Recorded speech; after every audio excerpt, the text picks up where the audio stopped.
Olá, bom dia, boa tarde, boa noite para você que está acompanhando a gente aqui do Sul Notícias, mais uma vez nesse fórum, nesse espaço que a gente tem semanal para trocar uma ideia com gestores, com as personalidades vinculadas a Asset Management. E nessa semana, que começou um pouco movimentada, que é uma semana de um dia útil a menos, porque tem feriado logo na quinta-feira, eu acabei trazendo alguém aqui de casa, entre aspas, né, alguém que está mais próximo da gente aqui do Sul Notícias, que lá no escritório fica mais perto de mim, que é a Amanda, que é lá da Suno Asset. Eu trouxe ela para falar um pouco mais sobre um dos nossos fundos da casa. Lembrando que a gente tem vários fundos imobiliários, a gente tem o SNAG, que é Fiagro, e outros tipos de ativos que você consegue encontrar aí nas prateleiras das corretoras. E eu trouxe a Amanda hoje para falar um pouco mais sobre o SNCI 11, que é o nosso queridinho aí, talvez seja o fundo, que é aquele garoto popular da escola, aquela garota popular da escola, o fundo que tem mais cotistas aqui da casa. E trouxe ela um pouco para falar um pouco sobre a gestão e um pouco sobre os dividendos, que talvez seja um grande atrativo, e também sobre essas movimentações recentes, já que a gente teve incremento nos dividendos nos últimos meses. Tudo bem, Amanda? Como é que você está?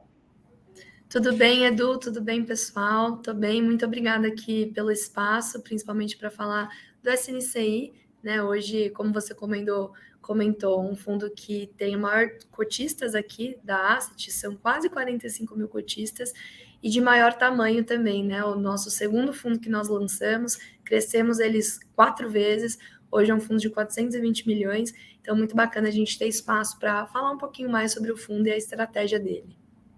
E brigadão aí por participar e por trazer essa informação aqui. A gente sempre tem uma procura grande aqui no Notícias dos Cotistas, né? O pessoal, para a gente estar aqui próximo aqui, se é da mesma casa, o pessoal sempre gosta de acompanhar bastante as notícias. E te perguntando, só de uma maneira resumida, né? Como é que funciona aí a gestão do SNC 11, né? Em um minutinho, mais ou menos, como que funciona a gestão do SNC 11, o que caracteriza o fundo, né? O que ele é, se ele é um FII de papel, um FII de tijolo, e o que você desempenha, né? Qual o papel que você desempenha dentro da gestão do FII. Bom, então vamos lá. Para quem ainda não me conhece, eu sou Amanda Coura. Eu aqui dentro da Suno Asset, tá? Eu que comando toda a estratégia de gestão dos fundos estruturados. Quais são os fundos estruturados que a gente tem aqui dentro da gestora, né? São esses fundos que investem em ativos que não têm uma alta liquidez ou que precisam de uma estruturação, né, dentro de casa para eles nascerem. Nesse sentido, Edu, nós temos 4 fundos dentro desse portfólio de produtos estruturados. O SNEL, que foi o último que nós lançamos, é um fundo imobiliário que investe no equity de projetos de energia renovável. O SNLG, um mandato que a gente absorveu de Properties, né, um fundo que tem 4 ativos geradores de renda. O SNAG, que é o nosso FIAGRO, um fundo de 300 milhões, que aloca a maior parte aí do seu patrimônio em uma dívida. E o SNCI, que é o nosso maior fundo aqui da área, e da Asset, um fundo de 420 milhões, que é um fundo de dívida imobiliária, basicamente. Né? No que o SNC investe? Ele investe em várias dívidas do segmento imobiliário, que são os CRIs, os certificados de recebíveis imobiliários, e essas dívidas elas se destinam aí a oxigenar de fato o mercado imobiliário, podendo ser investida via esses fundos imobiliários, tá? Então essas dívidas, Edu, são produtos de renda fixa, elas têm uma taxa de juros fixa mais um indexador IPCA, CDI, INCC, e o fundo imobiliário, ele nada mais faz do que consolida essas dívidas, tá? Então, essa estratégia que nós temos aqui no SNCI, atualmente nós temos 34 dívidas dentro do nosso portfólio, separadas em diferentes perfis de risco, tá? Tanto de regional, tanto de indexadores, quanto de segmento mesmo da economia. Então, no SNCI, nós buscamos essa estratégia de ter um portfólio, né, ou seja, dívidas bastante diversificadas, que no final do dia nos dá um fundo aí bastante equilibrado nas suas características, principalmente no perfil de risco-retorno. Tá? Então, eu que sou responsável por esse mandato, junto aqui com todo o meu time de gestão e de análise de crédito, né, principalmente, que é o principal risco aí do fundo. Perfeito. E falando um pouco sobre, como eu comentei ali, né, acho que um dos indicadores que o pessoal mais olha quando vai olhar algum tipo de fundo, né, principalmente fundo imobiliário que tem distribuição mensal de rendimentos, é como é que está o dividend yield, como é que foram as últimas distribuições. E no momento que a gente troca essa ideia aqui, né, a gente vem de um período de 2 meses consecutivos que a SNCI subiu dividendos, né? Então ele teve anúncio né? Lembrando que praticamente todos os fundos da Suno Asset, né, eles anunciam ali próximo do dia 15 e pagam próximo do dia 25, né? Depende de qual dia que cai o dia útil, né? Mas os últimos 2 anúncios, né, que foi no dia 14 de abril e no dia 15 de maio, foram de incremento, né, no número de dividendos, né? Antes estava em R$1 por cota, né, subiu para R$1,05, agora subiu para R$1,10, e daqui mais ou menos 10 dias a gente vai ter o próximo anúncio aí de dividendos. Vocês detalharam até um pouco como é que foi essa questão no último relatório gerencial, né? Falaram um pouco sobre as mudanças na carteira e como é que isso impactou esse aumento de proventos. O que o pessoal que é cotista, que está olhando para o fundo com intenção de comprar, pode esperar dos dividendos daqui para o fim do ano? E o que mais ou menos explica para o pessoal esse incremento de 2 meses seguidos nos dividendos? Bom, então vamos lá. Então, acho que primeiro é legal a gente entender o que ocasionou a queda de rendimentos em todos os fundos de papel do mercado, né? Ano passado, em 2022, nós tivemos 3 meses de deflação, ou seja, variação negativa no IPCA no mês a mês. O IPCA, ele é o principal indexador do mercado imobiliário, ele que corrige contratos de compra e venda, de locação, porque é um indexador que está diretamente ligado ao poder ali de consumo, né, das pessoas. Então, os fundos de dívida imobiliária, os fundos de CRI, igual o SNCI, tem a maior parte da carteira exposta ao IPCA. O SNCI tem mais ou menos 70% do seu portfólio exposto em CRIs, né, em dívidas que são IPCA mais uma taxa de juros fixas. Quando a gente teve o movimento da deflação, né, as carteiras de fundos de papel corrigiram as suas dívidas negativo, né? Porque o IPCA veio negativo ou zero, tem algumas dívidas que têm essa trava de proteção, e com isso é natural que os rendimentos caiam, né? Nós estávamos vindos de variação de IPCA no passado de 0,5%, 0,8%, 1%. Então, isso foi impulsionando os rendimentos do fundo. Quando o IPCA caiu, os rendimentos dos fundos de papel caíram também, né? É natural que converse um pouco com o movimento do indexador, né? Cair e descer com os rendimentos dos fundos. No SNCI, a gente caiu os rendimentos também, né? O fundo já chegou a distribuir R$ 1,45 nos meses mais altos de inflação, e nos meses de deflação, a gente conseguiu manter um patamar de R$ 1, tá? Vários fundos caíram para centavos ali o patamar de distribuição, a gente indo contra a maré. A gente fez bastante gestão ativa, né? A gente tinha muito valor represado nas operações e conseguimos manter esse patamar estável aí de R$ 1. Então, esse foi o primeiro movimento de mercado que estremeceu um pouco os fundos de papel. No final do ano, dezembro de 2022 e começo desse ano de 23, a gente teve uma segunda onda que impactou os fundos de papel, que foi a questão do crédito. Né, nós tivemos movimentos de créditos aí em empresas grandes, né? Então, tivemos o caso mais recente da Light, tivemos o caso de Marisa, né? O caso de lojas americanas. Então, isso estremeceu um pouco o mercado de crédito de forma macro e de forma micro, nessas dívidas imobiliárias, a gente começou a ter muitas empresas que começaram a não conseguir honrar mais com as suas dívidas, né? Em um cenário de taxa de juros alta, quando você tem uma dívida atrelada a CDI, que são as dívidas que as empresas tomam normalmente no seu balanço, com a Selic em 13,75, essas dívidas começaram a ficar muito caras e tiveram várias operações aí de crédito que começaram a dar problemas também. Né? Então, alguns fundos imobiliários sofreram essa segunda onda de crédito. A gente no SNCI também não, né? A gente teve um efeito contrário.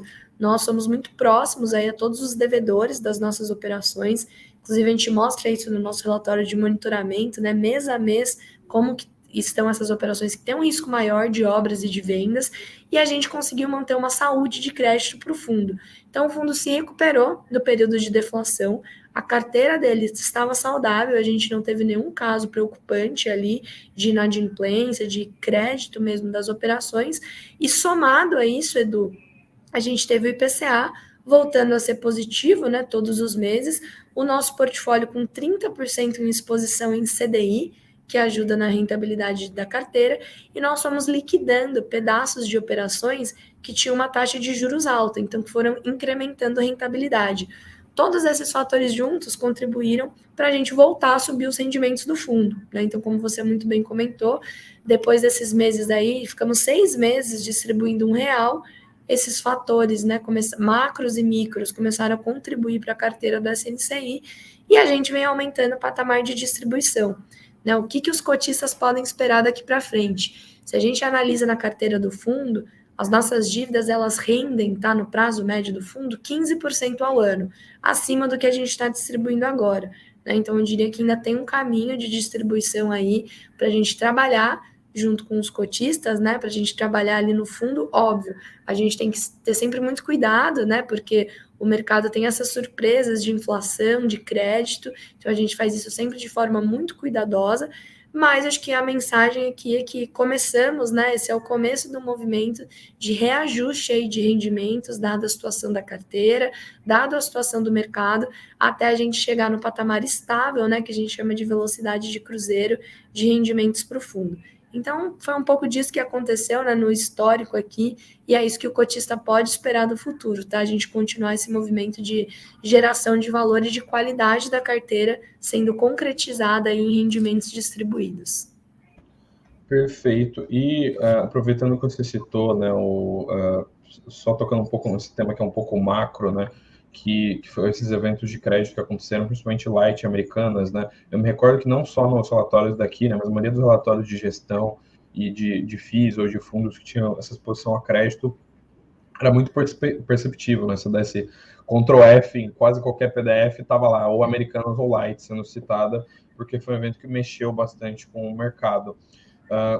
Como você falou, né, vocês estavam muito próximos dos devedores de vocês, né, o fundo tem esse caráter que dá bastante segurança para o cotista, mas como que foi passar, assim, vocês aí da Asset, como que foi olhar esses eventos acontecendo, que tipo de preocupação isso gera no gestor, principalmente no momento que os investidores, né, a ponta de lá, geralmente também tem uma desconfiança a mais por conta foram eventos muito grandes, né, que mexeram bastante com o mercado e às vezes rolava uma crise de confiança da ponta dos investidores ou dos cotistas. Como é que foi para vocês passar por esse momento, assim, do ponto de vista de gestores, como é que foi olhar isso tudo acontecendo? Então, ótima pergunta, né? Eu acho que o SNCI, assim como todos os outros fundos de CRI, né, tem esse risco de crédito. Então, qual que é o risco do fundo não distribuir rendimento? Os devedores não nos pagarem, né? É puramente crédito. Então, quando a gente tem um momento de esse farol, né, no mercado de crédito, mesmo que sejam em debêntures, né, em outro perfil de dívida, isso respinga no mercado de crédito imobiliário também. Então, para a gente foi um fator de atenção a mais.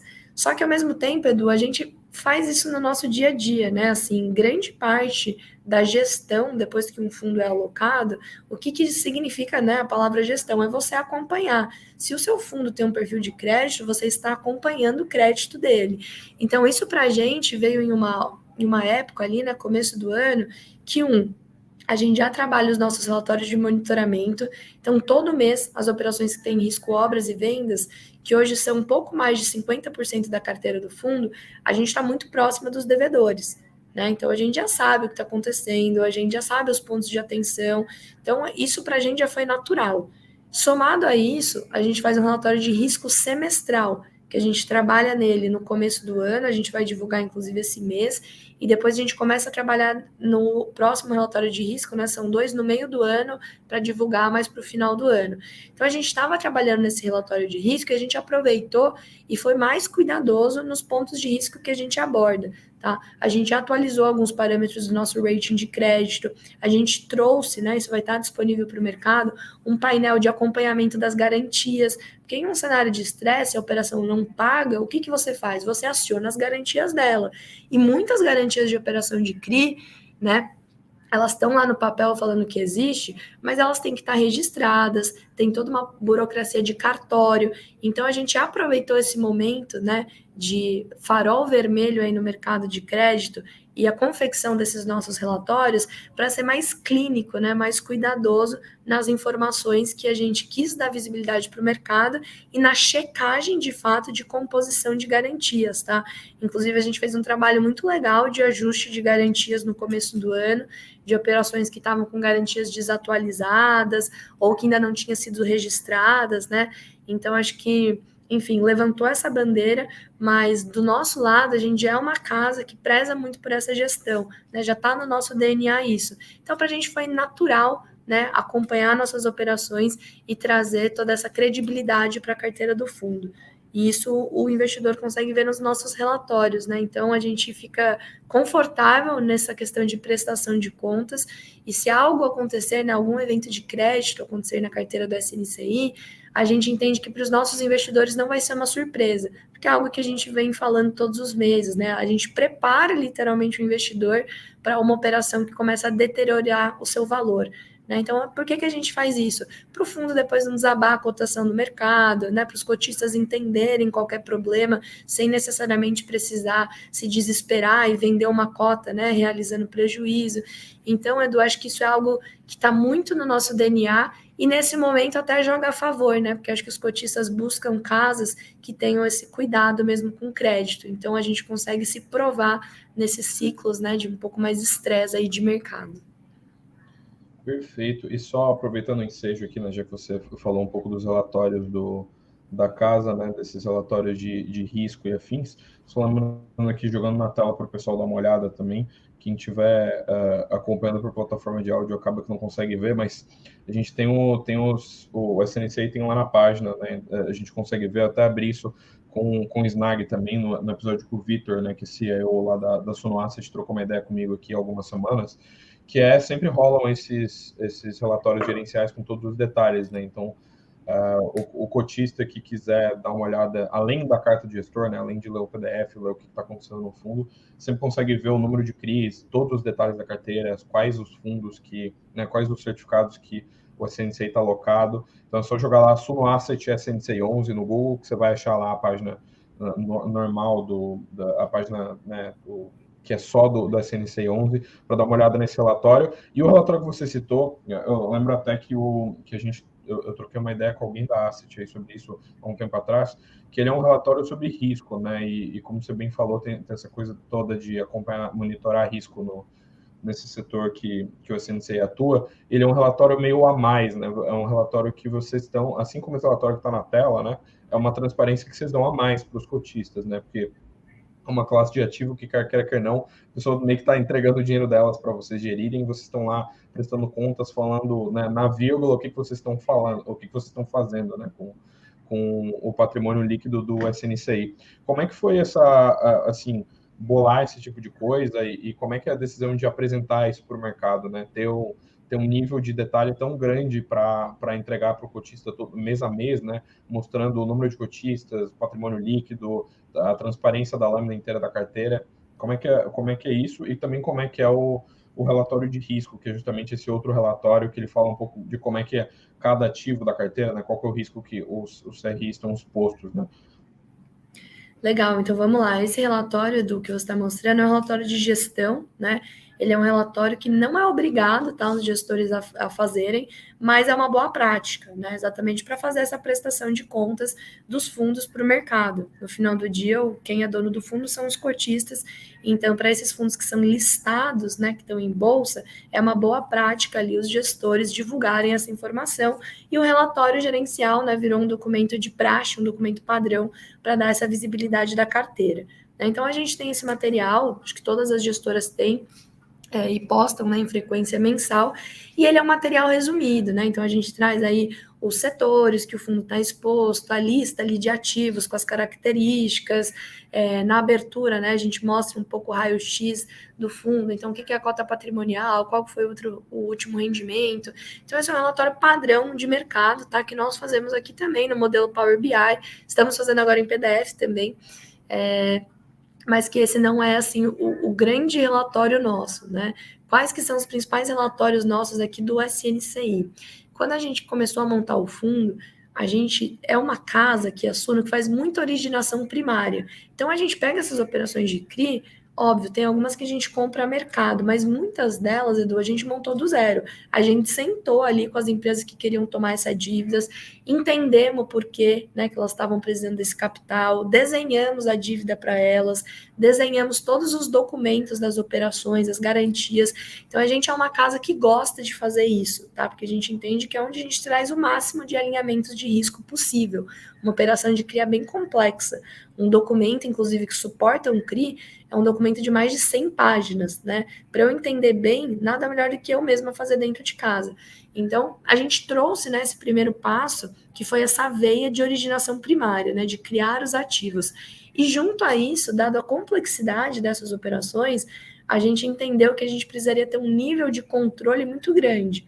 Então, nós temos aqui processos, né, de acompanhar essas operações, que são processos do nosso dia a dia, de pedir informação para a securitizadora, para agente fiduciário, para medidor de obra, para o servicer, né, que é quem controla ali todos os recebíveis. Então, isso já era parte da nossa rotina.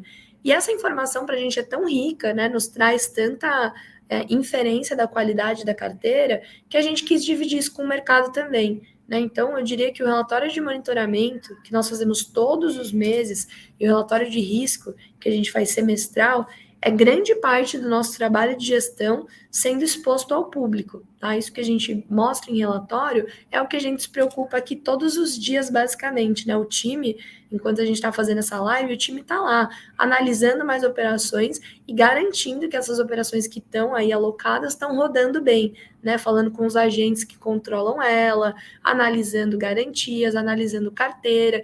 Então, eu diria que é um trabalho a mais que a gente faz, mas que esse trabalho a mais nada mais é do que a nossa rotina aqui de gestão e que a gente dá toda essa visibilidade, né, para o mercado via esses relatórios. Então, é um pouco disso, tá, Edu, que a gente pensou quando a gente criou esses relatórios. E muitas pessoas me perguntam, né, nossa, mas não é complexo ficar montando esses relatórios todos os meses?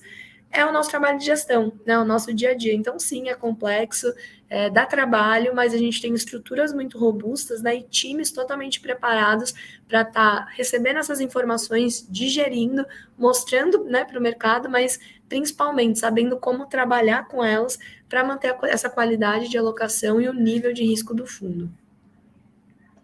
Perfeito. E falando um pouco, aproveitando os dados que estão na tela, um pouco da discussão macro que a gente vive, né? Até a gente tem Copom, salvo engano, no fim desse mês, e como você bem falou, tem toda a influência macro geralmente nesses fundos, né, por conta dos indexadores, né? Então, como o IPCA se comporta, e salvo engano, até me corrija se estiver errado, hoje a carteira da Sensei, segundo o último relatório gerencial ali, é na casa dos 70%, né, indexado ao IPCA. E aqui, como a gente vê nesse relatório, né, em termos de distribuição setorial, né, a metade fica para o setor de incorporação.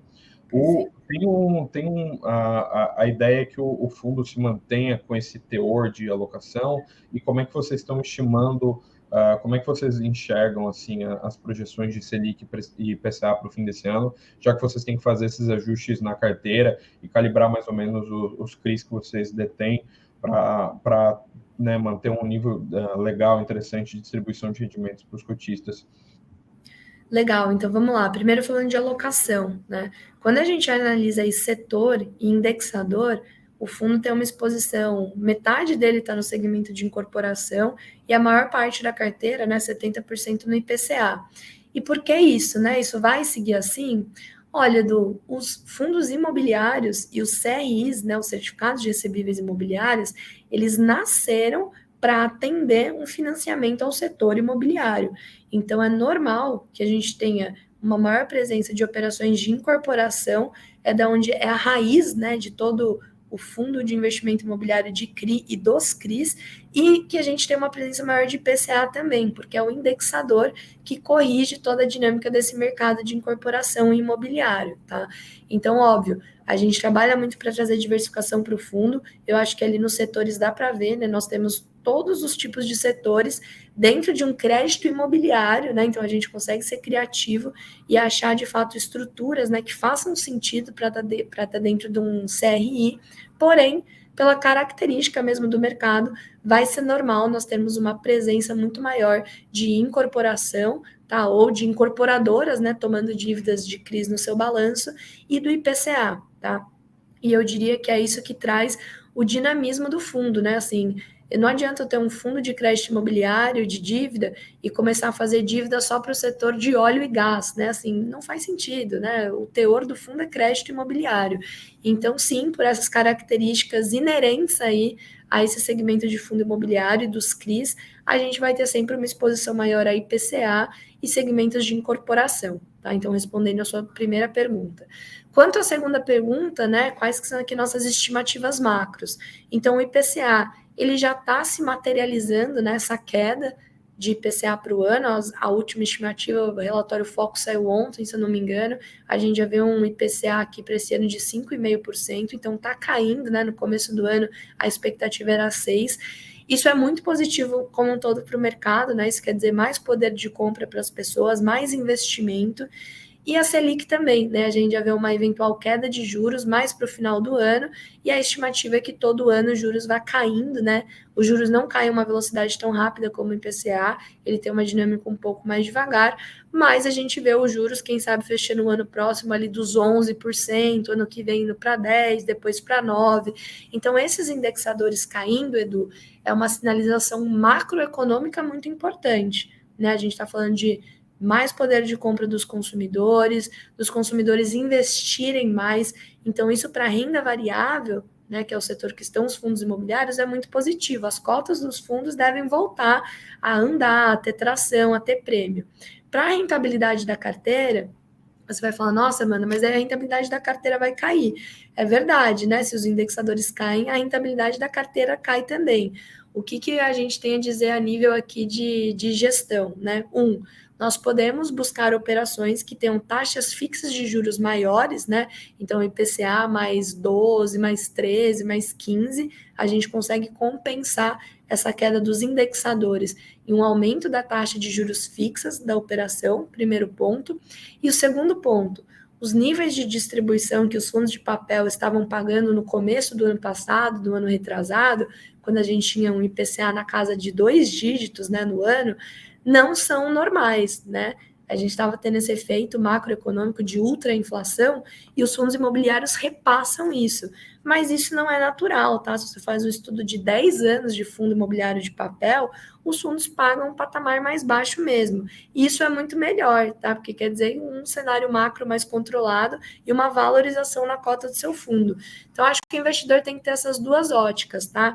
Óbvio, o patamar de R$ 1 não é o patamar do SNCI, a gente está aumentando ele agora, mas o patamar dele não é o 1,45 também que a gente já distribuiu. Isso é uma distorção, não só do SNCI, de todos os fundos de papel, quando a gente tinha um cenário descontrolado de inflação, né? Então, investidores não se assustem, não esperem aqueles patamares absurdamente altos de distribuição, mas esperem sim que inflação caia, né, Selic também caia e o mercado de renda variável volte a ter tração, tá? Acho que esses são os principais recados aqui para dar para os investidores.